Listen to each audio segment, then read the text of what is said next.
This evening. Thank you so much for being a part of this. My name is Zach Samar. I serve as pastor of the Bridge Community Church and the national director of Immigrant Connection. For the first 18 years of my life, I lived in one home and one household in northeastern Ohio.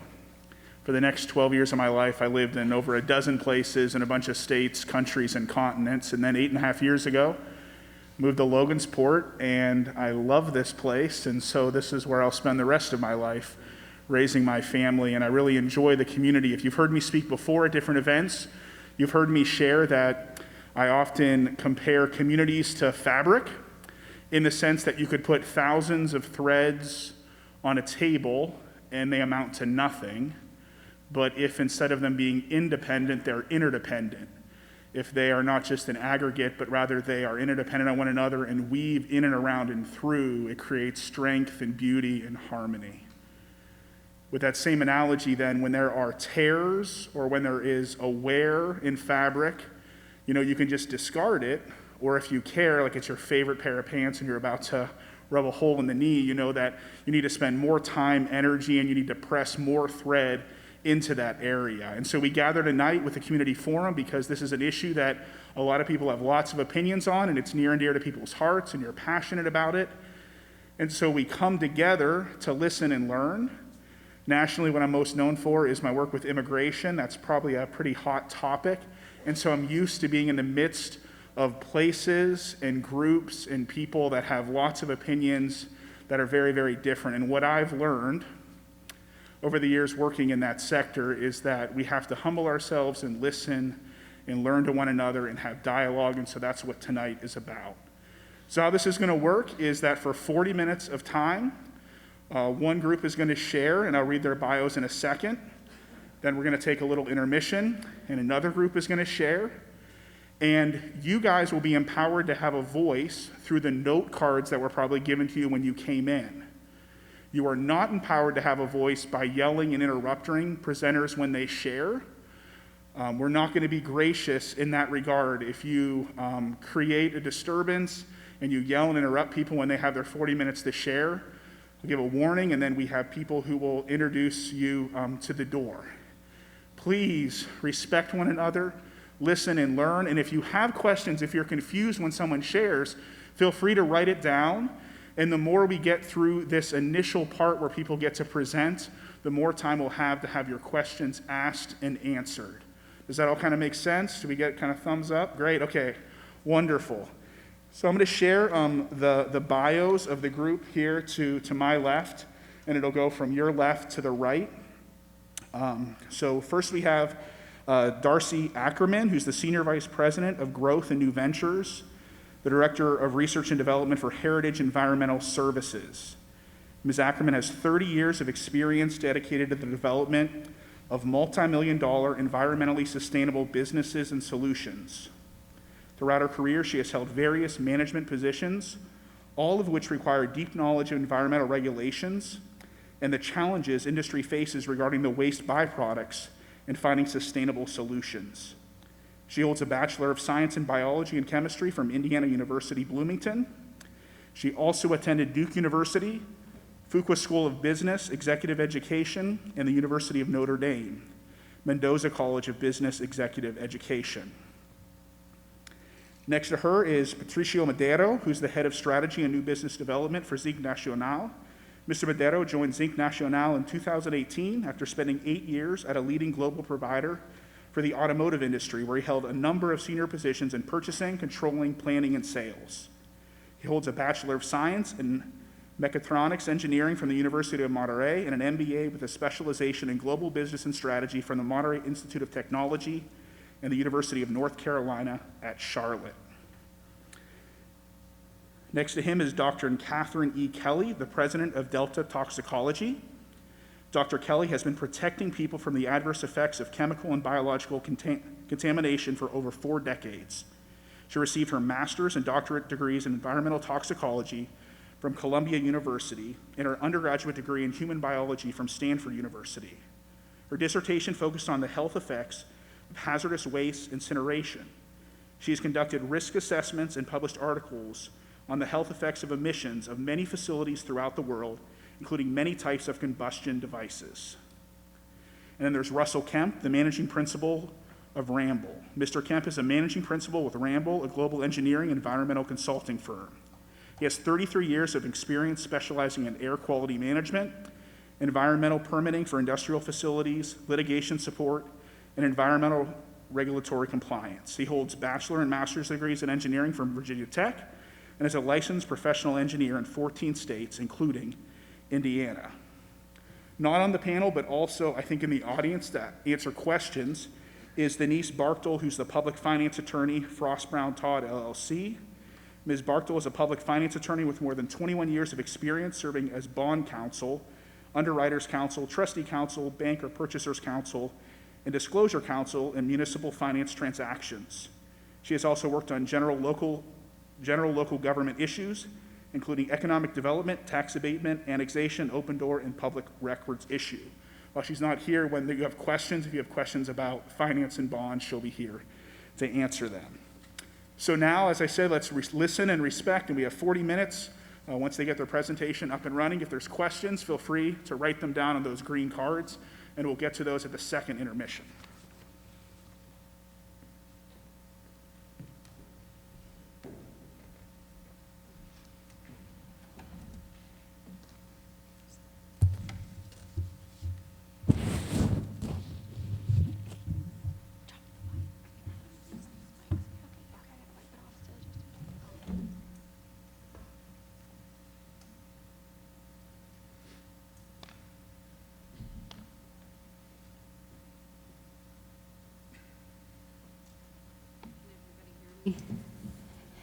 Okay, great.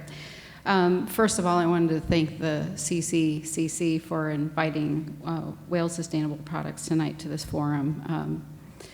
We're happy to be here and have an open dialogue about WSP, everything about WSP. We're also here tonight to share, to listen, and to hopefully build a bridge. So we're looking forward to some open dialogue, being able to have some good questions and comments, and maybe if we have a disagreement, we write it down, we get back together. I think we learned today that we'll be working as a group with CCC to come to some kind of resolutions on different things. So instead of arguing the facts, we might just want to write them down, and we'll get back together, and we'll hopefully continue dialogue to come to a good decision. So we're looking forward to the beginning of building a bridge. Let me see if I can work this. Did that move? Okay, great. Okay, so I see a lot of familiar faces here, and I know a lot of you have been presented to about WSP, so we're not going to rehash a lot of that. For the people that may not have had the opportunity to be at our forums, we are a joint venture company between Zinc National, who is based out of Monterrey, Mexico, and Heritage Environmental Services, who's based out of Indianapolis, Indiana. We're hopeful that we can get to a point that you guys see what a wonderful company Heritage and WSP and Zinc National are. We understand that we'll have a lot of conversations, but I've been here with my company for 26 years, and it's a fantastic company. I've stayed for a reason. Some of these names may look familiar. Who is Heritage, who is Zinc National, and who is WSP? Like I said, it's a joint venture between these two companies. Some of these names may look familiar to you. Both companies are fourth-generation businesses. Both companies operating for over 100 years. So we have longevity. And a lot of people seem to be concerned that we're going to fold up shop and leave a mess out in climbers, and that's just not the case. We're a pretty strong company and very similar in values. So who are we not? I think people get confused about WSP because we operate Wales kilns.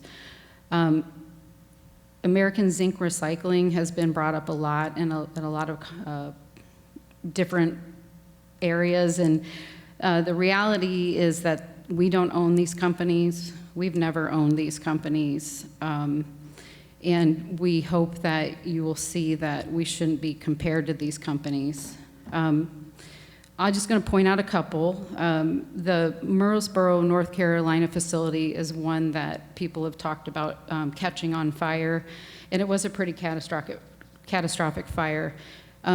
That plant doesn't even have a Wales kiln there. That is a hydrometallurgical plant. And they don't recycle EAF dust there. They actually take the crude zinc oxide that a Wales kiln would produce, and they process it further at that plant. So it's not even a comparable plant, and the chemistries and what is involved there. Let's talk about Palmerton, Pennsylvania for a second. That's another one that's been showing up as well. They do have a Wales kiln there, but they also have another kiln that processes the crude zinc oxide to remove lead chloride. The lead chloride, and this is what people have been reading about, is proposed or supposed to have caused problems there. It's not the actual Wales kiln that processes the electric arc furnace dust, but the kiln that processes to remove lead. So, you know, I don't know what their litigation is or where they are at, but those facilities are not owned by us. Another part, and I'm not defending AZR, is these plants have been on operations for 100, you know, the Palmerton plant started in 1898, for reference, and they were processing other materials. This is way before RCRA, and that's the environmental laws, way before the Clean Air Act. And a lot of their facilities actually were converted to process EAF dust much later on in the 80s and early 90s when the mini mills, steel mini mills actually came into place. So I kind of like to equate it to, you know, two burger joints in town. You have one on the east side and one on the west side. The health department comes in for the day. They look at both of the places. One of them is just, you know, everything's in disarray, and they close that one down.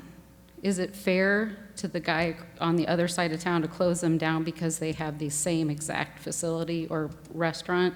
It's not. So we're asking you guys to kind of think that way, set us aside from AZR and these other companies. So we will tell you, you know, again, who we are. Did I go too far? Did that not go? Okay, sorry. So there has been also information out there about a fine that SDR had at their Alabama plant. So I want to tell you the exact details of that. Are we on that slide? Yeah. Okay, thank you.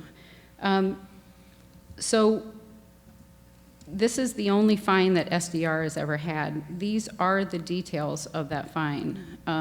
One of the buildings was originally not certified as a containment building. This was actually with the previous owners before Zinc National bought the facility. Zinc National bought the facility, the agency changed their mind, and this is a normal thing. As we improve, the agencies require new things, and we have to upgrade, add new equipment, pollution control equipment, depending on what the regulations are that are changing. And so that's what SDR did. They did the right thing, and they got in compliance. The other thing is it's a CSQG is a conditionally exempt small quantity generator versus a large quantity generator. Zinc National had been recycling material back into their furnaces, so it was never leaving the site. So they were believing and thought that they were conditionally exempt. When they actually came in and said, no, you still have to report that. So they didn't change their process on how anything they did at the plant. They just it was an administrative error. So they had to file for a large quantity generator, and then they start to get report, and that starts to show up at the state agency. So that was another part of it. I'm trying to do this quickly. The other thing is just improper labeling of material going to the kiln. That was that same example I just explained. Because they were needing to be large quantity generator, they have to label their containers. So that is all remedied now. There was an open container of fluorescent bulbs, like the bulbs that you put up into the ceiling. The lid was not on the container. There was a fine for that. There was a can crusher that crushes aerosol cans. It wasn't located in the proper location. They moved it when the inspector was there, and that was remedied. And the other thing was a paperwork error. Every time you ship anything off-site that is a hazardous waste, you have to manifest it, and that was corrected. The Pizzo facility also has been brought up. This is actually a facility that came out of Heritage Research Labs. In working with steel mini mills, it's really important for them. They're continually trying to find sustainable solutions. The goal was to take their waste that was going to landfills and extract the iron and give that iron directly back to the steel mill and get it back into steel. We developed the technology to do that. We went through pilot phase, a larger phase, and it all worked. And then we built the full plant with Nucor. Unfortunately, the price of steel dropped, and the plant no longer could make money. The plant did have a fire. That's not what shut the plant down, but we operated beyond fixed the equipment, worked and operated beyond that, and we just couldn't make money. And we couldn't compete with the Wales kilns. And that's how we met our partners. Pizzo is still in operation. I'm sorry, it's not in operation. The facility is shut down. Nucor actually owns it. The company is still active. And we still honor those contracts that we had. And instead of us processing it at this plant, we process it at the Zinc National plants. And so Pizzo and Nigel Morrison are still in business. He is still the president of that company. So I'm going to turn it over to Patricio, and thank you. Thanks, Darcy. So I'm going to give a very brief introduction about an overview of what does WSP does. And the short and simple answer is that WSP will recycle zinc and iron from the waste that will otherwise be sent into a landfill. We basically take a byproduct from the steel mini mill industry and convert it into usable products, avoiding the use of sending those materials into a landfill or extracting critical minerals from earth with labor and energy intensive mining. Something very important that I would like to point out is that we are not new into this business. Zinc National has been operating Wales kilns since 1952. That's 68 years, nearly 7 decades, and we have been successfully operating Wales kilns, not only in Mexico and in the US, but recently in Turkey and in South Korea. Another important fact is in the last 10 years, we have processed close to 6 million tons of electric arc furnace dust, which is enough zinc to protect around 65 million cars, and at the same time keep millions of tons away out of landfills. That is sustainability in action. So we are very proud of our environmental commitment, our record to safe operations, and of course protecting our workers, and most important, enhancing the quality of life in communities in which we live and operate. So very quickly, what does this project mean to Cass County? So it's an investment of $110 million, which will generate 90 permanent full-time jobs with an average salary of $49,000. And we have mentioned this, that it is 35% higher than the average of Cass County salary. But the most important thing is, if you want to look at each of the positions and each of the individual salaries, you can go to our website. Since May, we have posted that information in our website, and I think it is extremely helpful to see the individual salaries. I know there have been many questions around this, so the information is available, and we invite you to visit our website and check that information. There is a figure there of 239 jobs in the region, and that was an independent study made by Baker Tilly, which basically say that our jobs at WSP will have a multiplier of 2.66 jobs. That's why we are employing 90 people, but at the end, we are creating indirectly a total of 239 jobs in the area. And we don't want to take much time, as Darcy said, mentioning this all over again. So this was just a little bit about us and our operations. And what we would like to do in the rest of the time is, we have heard your concerns at the meeting on Monday and the meeting today. And we would like to address them in the following minutes that we have. So I'll now pass it to Dr. Kelly to speak about the health concerns. Thank you. You're welcome. Is there a mic?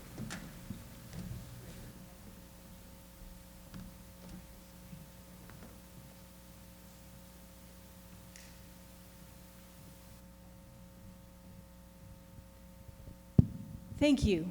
I'm here to give you a preview of coming attractions, because next up is the IDEM hearing and getting our ducks in a row to present the permit to IDEM. Did I accidentally go backwards? Let's see, how does that work? There is a movement underway for the last few years called evidence-based toxicology. It started with evidence-based medicine. And what it's doing is going back and revisiting some of the GOBSAT studies, like the Harvard Six City studies you heard about this morning. GOBSAT, if that's a new acronym for you, it means good old boys sitting around a table, because that's how a bunch of our regulations and health criteria got passed. And now we're going back and revisiting these studies and realizing that something less than 25% of the published literature can be reproducible, which is kind of horrifying when you realize that a lot of our health criteria are based on it. Hopefully training in clickers goes with all this. So we're going to be doing systematic reviews of the data, including particulate matter. No more cherry picking the data and only presenting the one negative report and ignoring the 19 positive reports, which apparently happens quite often. The data need to be transparent so that other people wanting to reproduce the studies can do so. They're going to be reviewed for evidence of bias. You would think that these studies have already been vetted for that, but not as much as you would hope. And we want to look at the representativeness of the data, appropriate statistical analysis. What does this mean to you? It means that we're going back to revisit a lot of these data to be able to show to you what you need to know to feel confident about this facility. One thing that you want to know from evidence-based toxicology is the people that are talking to you, the people that are writing papers, do they have the relative training or expertise?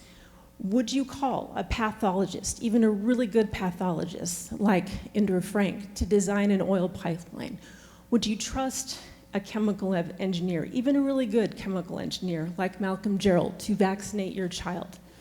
Would you ask a pediatrician like Robert Byrne to remove a brain tumor, even if he's a really good pediatrician? And would you ask a chemist to permit a recycling facility? No, you wouldn't, because an expert outside their realm of expertise is called a layman. I can't do any of those things well. There are lots of things all of you can do well. I can't do those things well, and honestly, those professions can't do what I do either. So fortunately, we have been able to task Dr. Jim Clonig, a retired state toxicologist, to weigh in on the data. He is qualified. You've trusted him for 12 years to be your state toxicologist. And if he says the facility is safe, I would think that that would be kind of important to you. The scientific process, what scientists do is we share data. So I shared this data that I had with Inder Frank. I shared it with the Logansport physicians. I called up Cass County. I called up Carroll County, never heard back from them. But Inder Frank and Logansport Hospital were nice enough to work through the data with us for a few hours. And what happens then is if you find an error, typically scientists will call each other back again, do a little digging, look for some truth, say, hey, I think I found an error here. What do you think? And I could have shown Indra where she didn't go the next step and research metals and soil data a little bit more. So that's what differentiates a scientist from an activist, because activists look for mistakes to spring at the last moment at public meetings, and then they look kind of silly afterwards when it was found to be not a mistake after all. And they use terms like, it has been shown that, or it has been known to happen that there are birth defects from lead exposure, or it can be that there are neurological impacts from high levels of mercury. But the point is, you never get to see from all that a concentration presented, because it's all very generic. And to a real scientist, it comes across looking like the Wizard of Oz trying to terrify people. And that is honestly what's going on. And in this next evolution of discussion going forward with WSP, I'm looking forward to bringing the evidence-based toxicology to the table and stop the unsupported claims and peel the layers of onion back to see what is actually going behind the scenes so that you can make an informed decision about the safety of this facility. There are health effects going on right now, though. It absolutely broke my heart on Monday night to see an elderly woman in a wheelchair who said she's got early dementia say that she was absolutely I'm sorry, she's right there watching again. That was absolutely heartbreaking that she is so stressed out by a facility that hasn't even built yet. Children coming up saying, I'm afraid to go outside because I'm going to get cancer. When I move away from here, I can't come back because it's too dangerous. WSP will make my lung disease worse. Health effects of stress is real, and I think a lot of you in this audience are experiencing that. Going forward, I will work very hard with you to make sure that your concerns are addressed in a way that you feel comfortable going forward, because it's unconscionable that anybody should be stressed out about this facility. Stop the misinformation. Not tonight, unless you want to. We're going to go through a lot of unsupported claims. Particulate matter will cause COVID-19, asthma, preventable deaths. Metals bioaccumulate and are forever toxins. There is no safe level of lead. Lead causes, I kid you not, in the last 4 months I've heard strokes, IQ declines, increase in ADHD, infant mortality, decreased birth weight, miscarriages, increased crime, childhood cancers, COPD, nervous system damage, organ damage, Alzheimer's, developmental effects, and special needs kids. Our water, air, gardens, farms, livestock, wildlife, fish blood will be poisoned, all without presenting you with a single concentration of exposure. To say this is what WSP will emit at this concentration for this duration of exposure, and the literature shows that this is the result. These kind of unsupported claims have got to be supported with references if they're going to pass muster with you. Why are exposure concentrations important? Because all things are poisons. Salt, Tylenol, alcohol, vitamins, oxygen, water are all toxic at high doses. And it goes without saying that lead, mercury, particulate matter, they also have a dose at which they become toxic, and not at all levels of exposure. Let's take an easy one. There is no safe level of lead. Well, EPA has established what they say is a safe level of lead, and that's 0.15 micrograms per cubic meter of air. Say you're in a football field. EPA says you can play safely on that football field anywhere, just stay out of the end zone. That red line right there, that's the 0.15 EPA saying just don't go over that line. WSP comes and says, This is the amount of lead that we're going to contribute, and it's so small that it's below the edge of the screen here because it's on the 6-inch yard line. So, and then you've got people like Andrew Frank coming to tell you, these are the health effects of playing in lead on a football field that's 6 inches deep in lead paint, and we're sending our kids out to play in it. It's just not science. WSP has modeled, you saw this at the last public forum, what the health impacts, the off-site air concentrations are of lead. Anything in green or yellow or even orange are below EPA's threshold. Green and yellow basically mean you're less than the 40-yard zone in a football field. Andrew Frank would have you believe the entire field, the entire community is covered in lead. It's just not true. Mercury bioaccumulates. We won't see effects for years. Okay, let's go to Lamar County. If there's heavy levels of metals, mercury in the soils, we're going to see it in the fish. We're going to see the fish advisories. This is Lamar County as of this morning's website. Lamar County and the adjacent counties, all the ones that were on the website, have 0 public health advisories for fish for mercury contamination.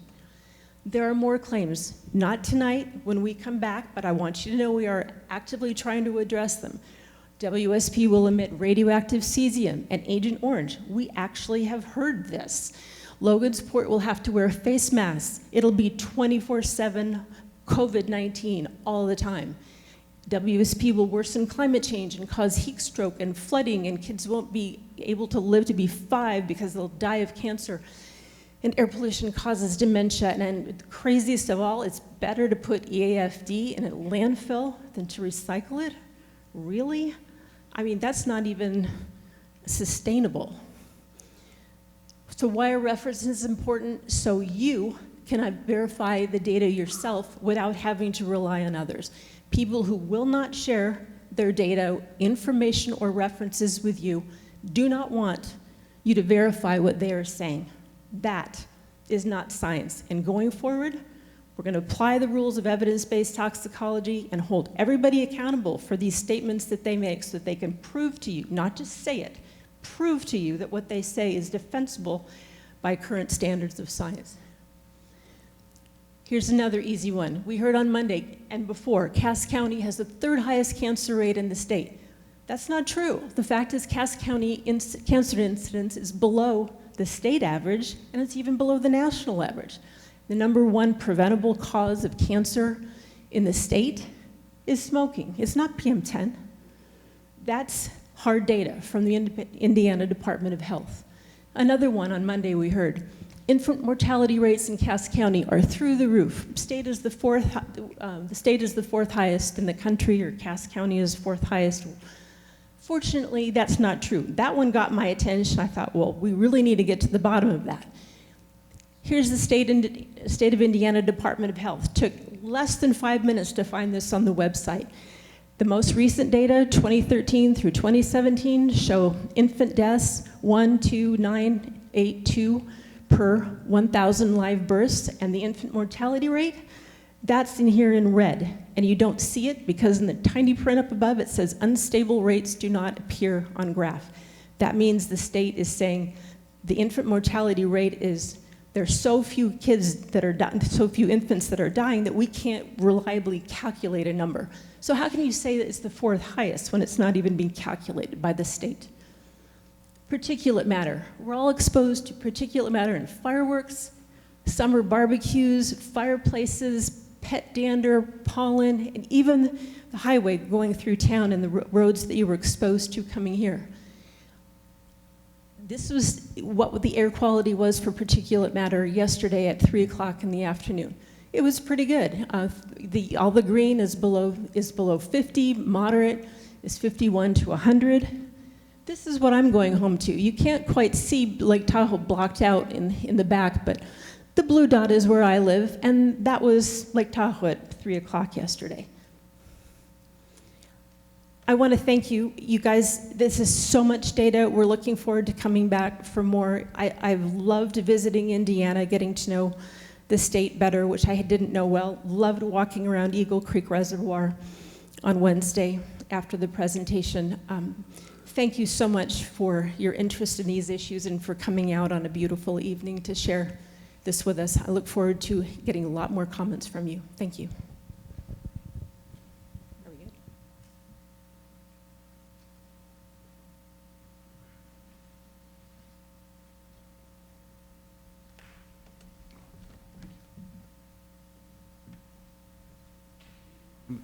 My name is Russell Kemp. I'm the consulting environmental engineer that put together the air permit application for this facility. And the process that we do in putting together these air permit applications is to assess the facility that's being proposed, describe how the facility's emissions will meet all of the federal and state air pollution control requirements, and that goes to the state. We've heard a lot of concern about the air emissions, and I get it. You know, if you don't do this for a living, you look at that and you don't have this complete context. So we can make a statement like we do in many pages of the air permit application that boil down to the blue letters here. WSP will meet or exceed all the state and federal environmental regulations and standards. Sounds kind of hollow. Of course that's what a company would say. But that's only part of the process. The rest of the process hasn't run out. The state is reviewing that application. The state will be issuing a draft permit for consideration where they have gone through what we've portrayed. They've looked at the state and federal regulations and requirements that are very seriously developed, and they'll determine in their process what emission limits should be put on the facility, what testing will have to be done, what monitoring will have to be done in order to protect human health and the environment. You're not going to have to take WSP's word for it. It's a very serious process. The state and the federal EPA will get to weigh in on this. The permit they're going to issue will have teeth. It's a federal Title V operating permit. That means it's issued under Title V of the Federal Clean Air Act. The state will issue the permit, but it's got that federal backing. I've heard things, people saying, well, you know, that's just hollow paper. People will ignore it. They'll, you know, blow through any of the emission limits. They won't do any of the reporting. As a Title V facility, that air permit will require the plant manager and responsible officials every quarter to submit their required operating data that's set forward in the permit. Every year, that responsible official is going to have to sign a certification. I certify all year, except for the following things. I've been in compliance with everything in that permit, under penalty of perjury. It's not just, oh, the company slap on the wrist and fines. That responsible official is going on the hook as an individual, unless I'm telling you in this certification of places where we messed up, we were in compliance under penalty of perjury. So it's a serious process. The process isn't done yet. You know, the application's in. You all have looked at it. It's clear you've looked at it, and we appreciate that. But it's, you know, it's a very solid process that's been developed over many years since the first Clean Air Act in 1970. And I hope that people can take comfort in that process, that those officials know what they're doing, and by following this process, nobody's health or the environment are going to be put at risk. I hate to see people worried about their health, because that's valuable to everybody. So on the permitting process and the application, to hit some things that have come up, there's been a lot of talk about the mercury emission estimates between the application that WSP initially submitted in Muncie and the application here. The sister facility to this facility called SDR in Alabama has been reporting its mercury emissions since 2012. under the Toxic Release Inventory, another required federal EPA program. And up until last year, when the Muncie application was done, the basis of that was calculations using the amount of mercury in the electric arc furnace dust that came from studies almost 10 years ago, measurements almost 10 years ago. Another good thing EPA has done through their mercury switch program is they have reduced the amount of mercury going into the steel recycling facilities that create the electric arc furnace dust that come to facilities like SDR and WSP. After the Muncie application was done, and looking at the interest that everybody had in the mercury emissions, we took a look and realized that the data that we were using were stale. There's a lot less mercury in the electric arc furnace dust than we thought. We revisited those estimates, redid the calculations, and the application for the Logansport facility is based on the latest available information. And yes, it is an update and it is different than the Muncie application.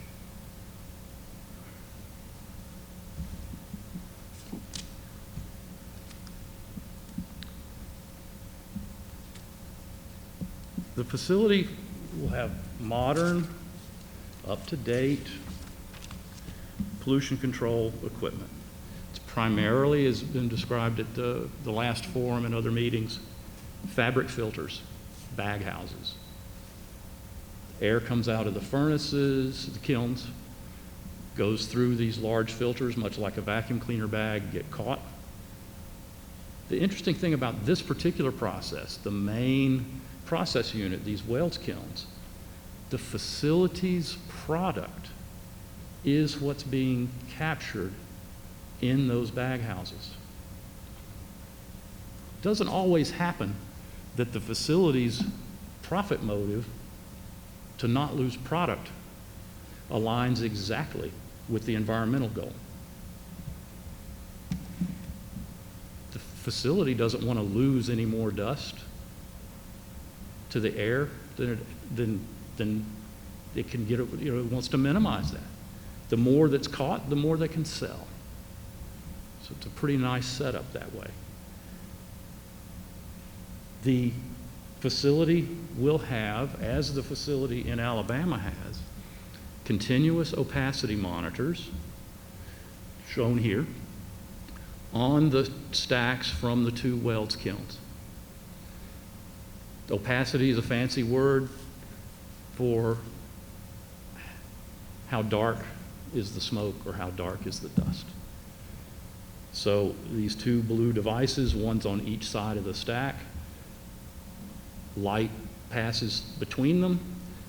If there is smoke or visible dust getting through the fabric filters, these devices will see it.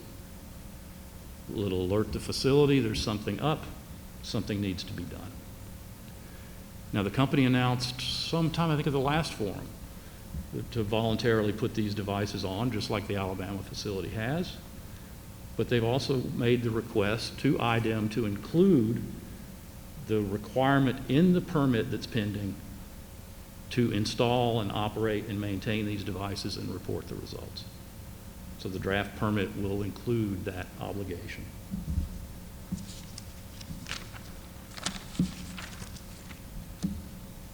We've heard through some of the Hoosier Environmental Council papers and through comments made earlier at some of these other meetings that the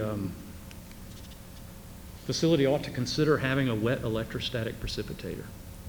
This one hit home to me because this has been pushed around the country on a lot of different facilities recycling metals. Particularly, this has really been a hobby horse of a company in the lead recycling business. They were forced by the state of California to put a WSP on one of their processes. They put it on at great expense and it burned down. They had to put it on twice, the second time. So more expense. Yeah, it reduced emissions some on the particular stack that it was on, but the other facility in that industry in LA across town, on their stack, doing the similar process, didn't have a lot higher emissions. So this company spent an awful lot of money to do something that didn't do a whole lot. So they had a new strategy. Let's push this on our competitors so they have to spend the same money. And they pushed, they lobbied EPA that, oh, the standards for that lead recycling industry must include that wet electrostatic precipitator. EPA said, no, we don't need that. It's not necessary. You haven't made the case. They passed the standards without it. That particular company sued EPA and said, you ignored us about putting on these wet electrostatic precipitators. Went all the way up to the DC Circuit Court of Appeals. The judge in the DC Circuit said, you know, we can kind of see through this. EPA did a fine job deciding that this industry didn't need to install these devices. You guys are just trying to jam it down your competitors' throats. So you have to know more of the story behind these things. Dry sorbent injection was mentioned this morning. The company has looked at that. It's another case. Not every silver bullet fits every process. That works in some processes. Doesn't necessarily mean it will work on this process. This has been seriously done. It's being reviewed by the state. Nothing's going to be allowed that's going to be harmful to you or the environment. You have 30 more seconds.